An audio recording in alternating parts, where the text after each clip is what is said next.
Ladies and gentlemen, a warm welcome to all of you this wonderful day, evening, afternoon, mid-morning, mid-afternoon, wherever it is you're joining us from. This is the 360-degree brand story, where brands come alive, one brushstroke at a time. The show is hosted by Akiko Stories, part of the Africa MSME Collective. I'm your host for this show. Now, and for the present, coming future, unless I'm fired, Joe Mukoko. Welcome to the show. Every 2 weeks, we have this conversation on the comprehensive nature of storytelling. And just to demystify it and remember that every day in our occurrences, in our lives, in our interactions, we're always telling a story. Always telling a story to either sell, telling a story to say thank you, telling a story to motivate or to inspire. Our show today, as we bring it to the close of the year, is stories of gratitude. Stories of gratitude. What are you grateful for? And how far have you come? With me, in the hot, cold, warm seat, combine all of them together, is the storyteller par excellence. Strategist number one. Chief motivator, inspirer, team leader, President Emeritus and President Current. Even I'm going to run, I can't even run out of titles. I can't finish. The show will get finished. Is the one and only Chesubire Greg. Chesubire Talitwala Greg. I have to keep on remembering that. KTG, Chesubire Talitwala Greg. Thank you. Welcome, Chesubire. Say hello. Then I throw my twist question at you.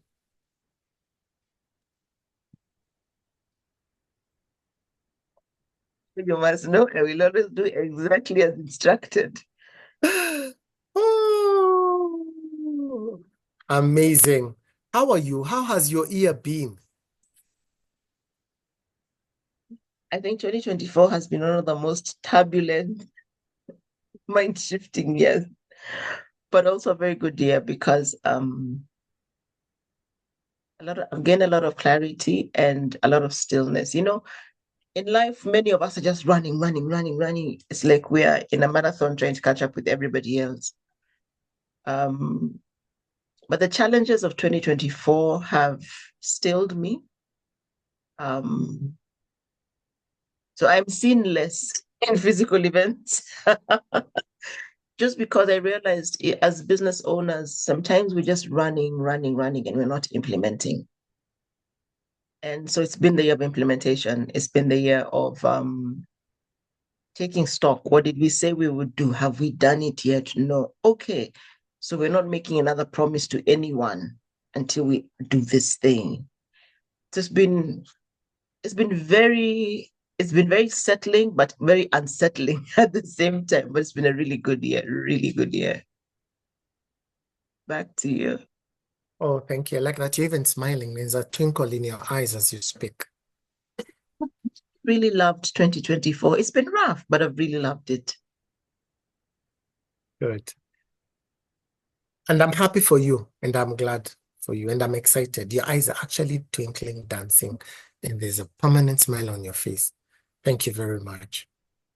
So William Arthur Ward says, gratitude can transform common days into thanksgivings, turn routine jobs into joy, and change ordinary opportunities into blessings. William Arthur Ward says, gratitude can transform common days into thanksgivings, turn routine jobs into joy, and change ordinary opportunities into blessings. The Jesuits love having this saying in all the spaces that they are in.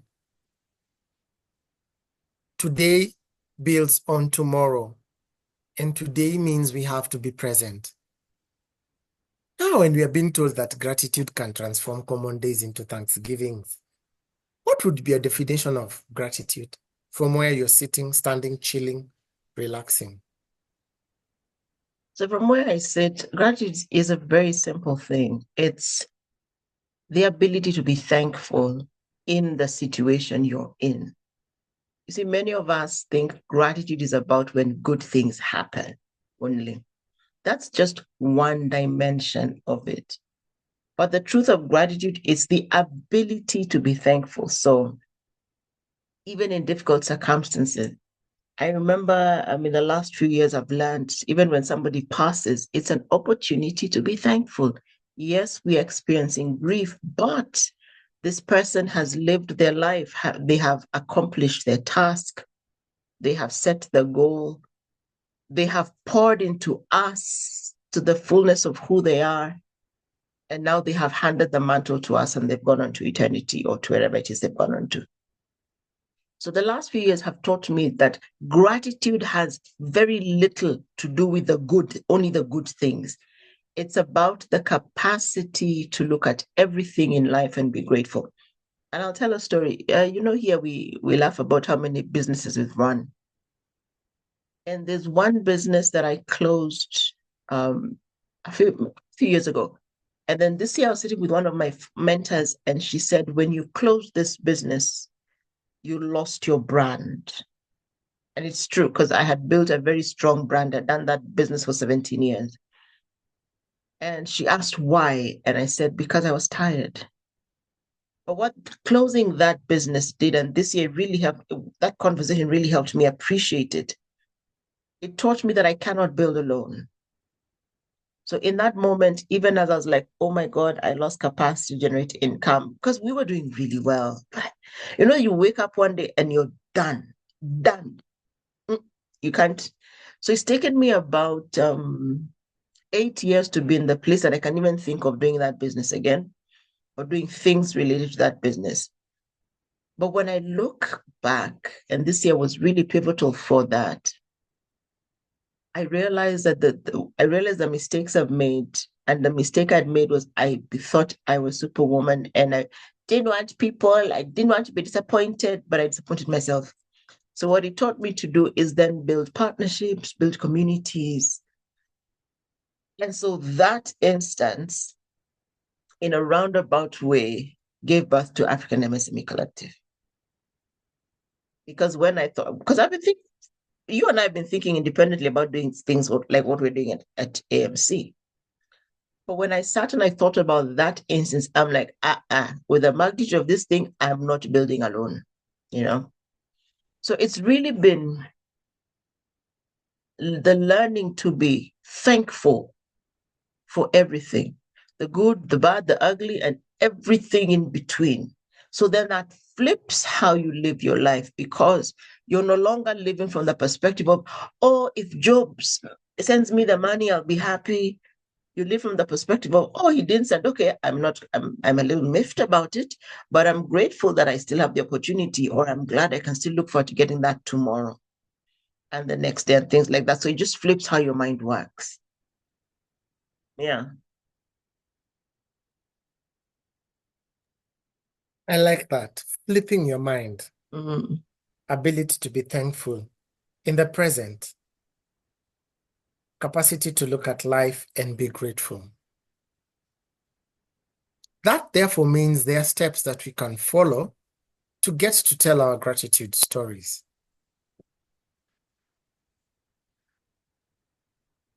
How then can we be impactful? And what steps do we need to follow to make sure that we are impactful? So storytelling always starts from a place of reflection. And see, many times what we do, we go and we tell some young people, this is my story, tell it. And then they tell it with their words and their experience, which isn't what you're trying to say, right?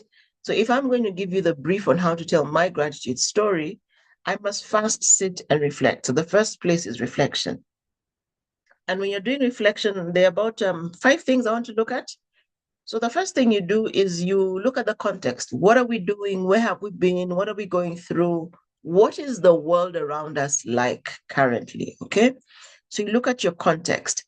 And then you see, because you want to tell a very specific story. So what's the tipping point? What is the thing that is now what you want to talk about? So let's say as a business, So the context could be that, one second. This year business, we were on the verge of a major crisis, sales were down, the team morale was shaky, and it felt like the odds were stacked against us. That's context, right? In there, you have sensory details that makes it vivid. So, because somebody can say, you see you have verge of crisis. So, okay, if you're like me and you see in pictures, then you're vividly seeing problems there. And then sales were down, team morale was shaky. So you can kind of feel what was going on in the business. And then the turning point, you talk about, like maybe something like in the midst of that, one of my team members thanked me for always listening to their concerns. And boom, it's that feel of, oh, I've overlooked the strength and the resilience within my teams. So the tipping point there is somebody comes and says, I know we're in a hard situation, but thank you for always looking out for us when things were difficult. Okay? So then that gives you as the individual a new view, like, okay, kumeumana, or things are really, really bad, right? But my team believes that I have the capacity to take them forward. Okay? Or have you been with your teams where guys are like, but you're struggling. You who's always happy. They're like, oh, I'm always happy. Okay, okay. So then that is, I call that the tipping point, because that's the moment where your mind now flips from, oh my God, this guy is falling down like chicken lick, into, okay, there is good in this situation. All right. And then what you do, you need to do the flip now and focus on what you're grateful. So in that moment, like, then I would be thinking that, okay, I'm so thankful that at least my team sees things a little bit differently. So let me see if I can rally them. So I'll be like, okay, guys, this is where we're at. This is what we need to kind of solve, and I need your help. Now, if you've not built the culture of bringing your team to the table, they'll be looking at you with suspicion, like, you want our help, and then what? So then instead of giving up, then they now are able to come and give solutions. But to be able to make this flip, as a business leader, you need another level of self-confidence and trust in your teams. Because what happens, their trust in the vision that you have is the reminder of how you can now continue to proceed. Okay? So that's the focus of gratitude now becomes a tipping point. Remember, we're thinking through how to tell the story. So we've highlighted the context, what was actually happening. We've highlighted the tipping point where in the middle of this down, somebody has come and encouraged you. And then now, because of that courage and the shift in the state of your heart, you now have the energy and the joy in your heart to now build for what is going on. And then after that, you can now share that this renewed gratitude, sense of gratitude, sense of triggered a sense of peace and joy. And then we're able to lead the team down that road. We're able to collaborate, we're able to have conversations, and within this time frame, we're able to exceed or recover. So then, if there is another lesson in the story, then you come and you highlight it. So it's really 5 big things. You understand the context, how was it, and where were you at? What is the one thing that shifted your conversation? That's the tipping point. So with that shift, when it landed, how did it turn your heart from, oh my God, stress, stress, stress, to a place where gratitude and faith in your team and your ability to deliver shifted the conversation? How did the team recover? What did you accomplish? In what time frame? And what did it leave you? So this experience left me thinking that gratitude isn't just about being thankful. It's a lens that allows us to see life differently. Because gratitude is more than just thanksgiving. I like to look at it as a lens through which I can see, or as fuel that I can use to recover on the journey of leading a business, leading teams, and leading myself. Because then when I've gone through those steps, then I have a clear story I can tell. You know, sometimes they're like, how did you start your business? Oh my God, it was just God. Rubbish. Yes, it was just God, but God took you through a series of steps. So Let's stop this foolishness of, oh, Mungu tu, God. Please, please. There is a place you are in your life, you are stuck. And I'm sorry, you know me when I get on this tangent. There's a place you are stuck. There's an encounter you had. There's a thought that came. There was a way you implemented and a team you enjoined, and there's vision, dreams, focus, targets, purposes that got you from zero to where you are today. So that becomes the story that you tell. You find your context, you find the tipping point, you understand how the gratitude flipped it, the outcome, and the lesson. Back to you. I like that.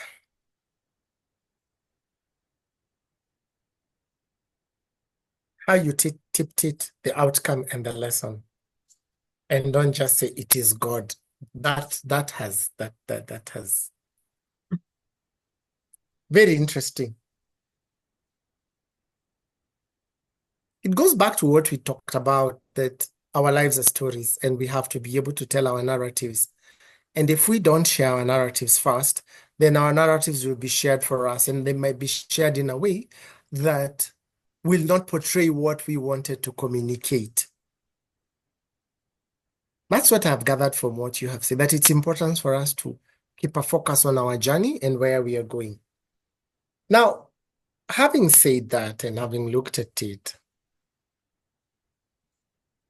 from where you sit and chill, what are the tips, the hacks, the tricks, words of wisdom from a sage like you who sleeps? And I even wonder if your dreams are stories. Maybe they are. One day you will share that with us. What are those tips, hacks, and lessons that you can encourage us to pick up and follow? So remember, we've always said that storytelling is audience driven, right? So you have to understand your audience, you have to understand what they resonate with, you have to understand where they're coming from. So I think today is the day of fives, eh? So 5 things I like to keep front and center. 5 is the number of grace. 5 things I like to keep front and center is keep it personal. Now, when we say keep it personal, we're not saying tell all your family stories. No. Let the person feel like they're talking to another human.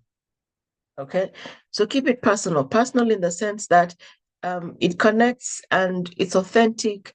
It's impactful, real experiences, real emotions, and the real lessons. I think many times, and I don't know if you're like me, I watch clips online. I'm like, people are borrowing everybody's hook and doing the same thing. For some people, it sounds seamless. For others, it sounds forced. So that's what I'm saying. Keep it personal. It needs to be authentic to you, number 1. Number 2, use relatable imagery.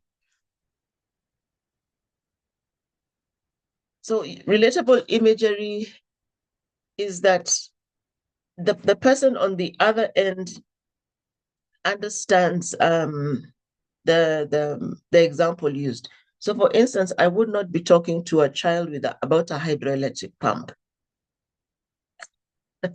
I will look for something similar and break it down for them. I don't know if that makes sense. So relatable imagery, what is the picture that they would understand? I would not be talking to my mother about Bitcoin just because it's a more complex idea for her. But how do I get it relatable that we're talking about savings in? So I would use hidden currents. I would just use Bitcoin as the name, but not as the reference to something, because I know she didn't understand Bitcoin. Okay. So you keep it personal, you use relatable imagery, you don't tell. You see, many times we are telling people the story. Come, I show you how I learned this one. And because I'm authentic, I'm relatable, it connects to me, the imagery is relatable, then it makes it more easier for me to show you, not tell you. I don't know whether you met people who they're not talking to you or with you, they're talking at you. That's what telling is. Where I'm saying you must do this, as opposed to, when I started this process, I went from here to here. and I learned this, and this is how I worked on it. You know, the one I've just said that there's no nagodo. So you don't tell, you show, and then you connect emotionally. People do not like to talk to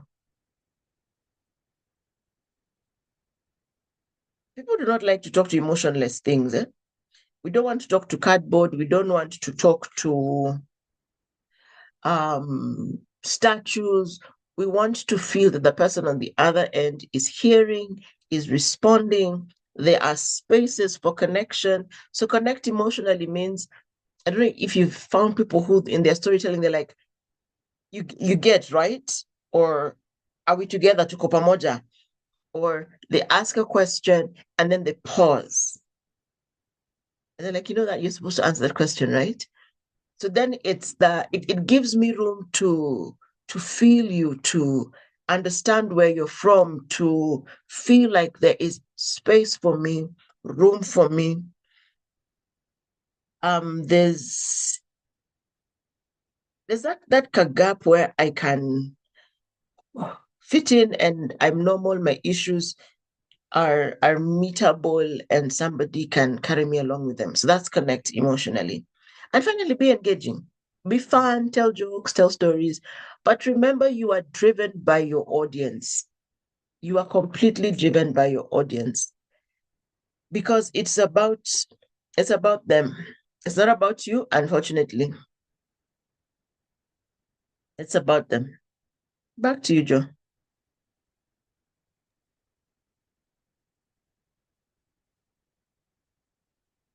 Be engaging, driven by your audience. It's about them. It's about them. It's all about them. Yes.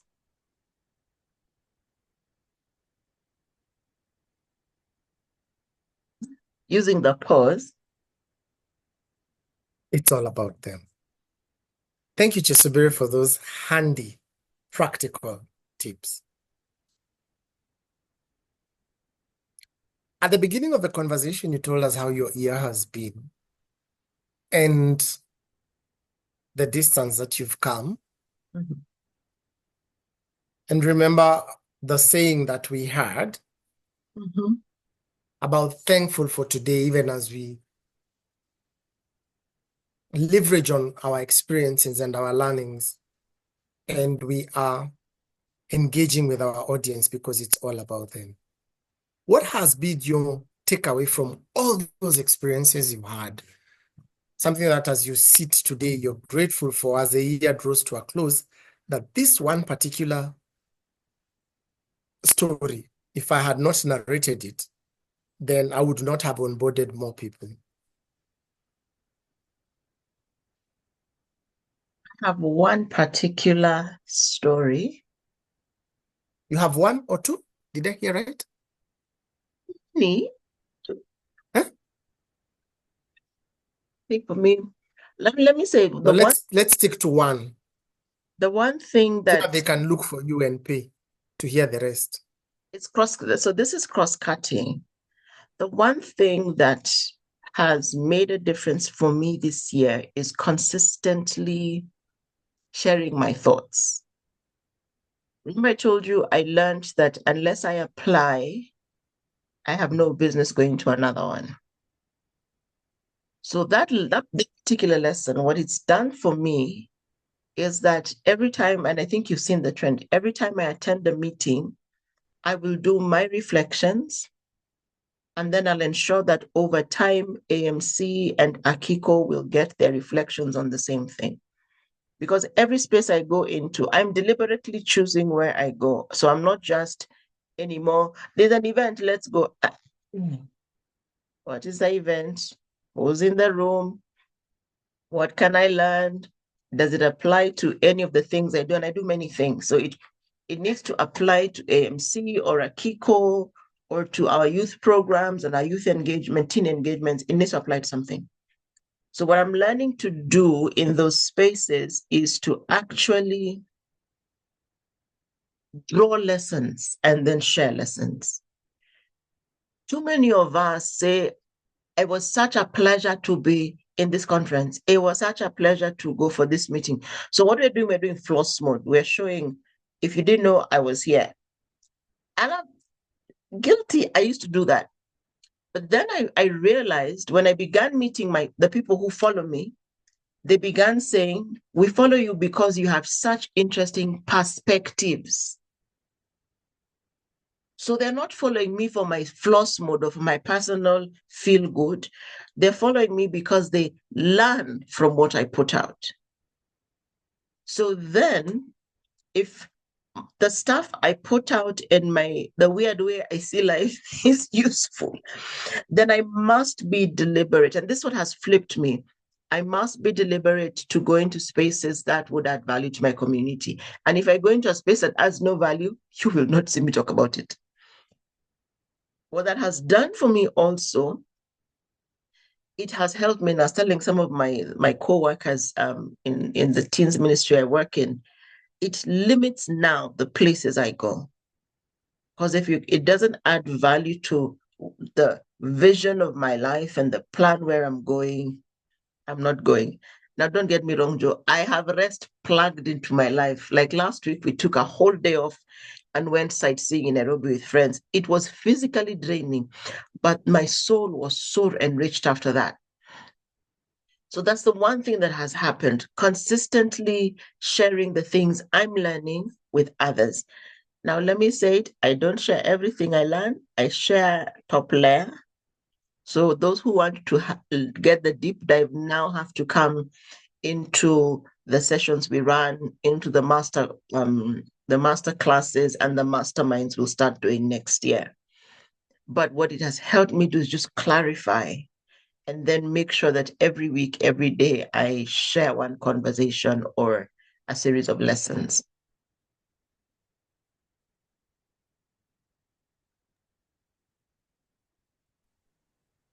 Thank you very much. That's powerful.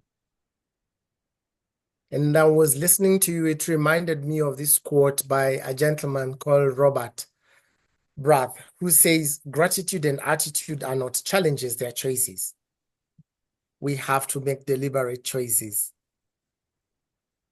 on how we express our gratitude and how our gratitude then can motivate, inspire, inform, and educate others to be better versions of themselves and to also stand up. And as they become better versions of themselves, then they are fulfilling their God-given destiny and mandate of impacting the earth. So gratitude and attitude are not challenges, they are choices.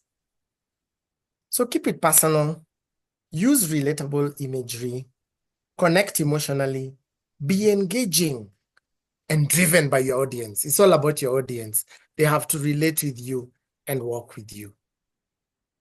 What a powerful way to end the season. And I look forward to what 2025 has in store. Ladies and gentlemen, our viewers, you want to get more, you want to hear more. Number one, subscribe to our channel, The 360-Degree Brand Story. Number two, follow us so that you can be able to know when another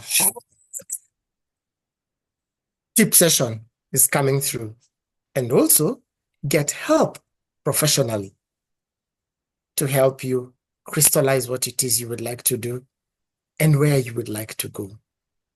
We appreciate you for tuning in all the way from January to December, following us, commenting, sharing, reposting, and most importantly, attending our conversations. From these conversations and from your feedback, other events and programs have been birthed, and we look forward to growing them in 2025 and beyond. This has been the 360-Degree Brand Story. As always, on the hot, cool, warm, chilled seat was the master storyteller, international trainer, Chisubire Greg. And your host, the one and only, I remain, Joe Mukoko. Remember, bi-weekly conversation about the comprehensive nature of storytelling. Join us. And we help brands come alive one brushstroke at a time. And brands include your personal brand. If you don't tell your story, it will be told on your behalf And if it is told on your behalf, then what you wanted to talk to your audience about will be lost in the wind, or the sun, or the desert, or the ocean. From us at the Studio 360-degree brand story, we say thank you. Have a good evening, have a good afternoon, have a good morning, have a good mid-morning, wherever it is you are. Remember, take charge, be in charge, and always be grateful for every day as it comes. Thank you, and see you again soon. Happy holidays, Merry Christmas, Happy New Year, keep safe. See you in January 2025. Thank you.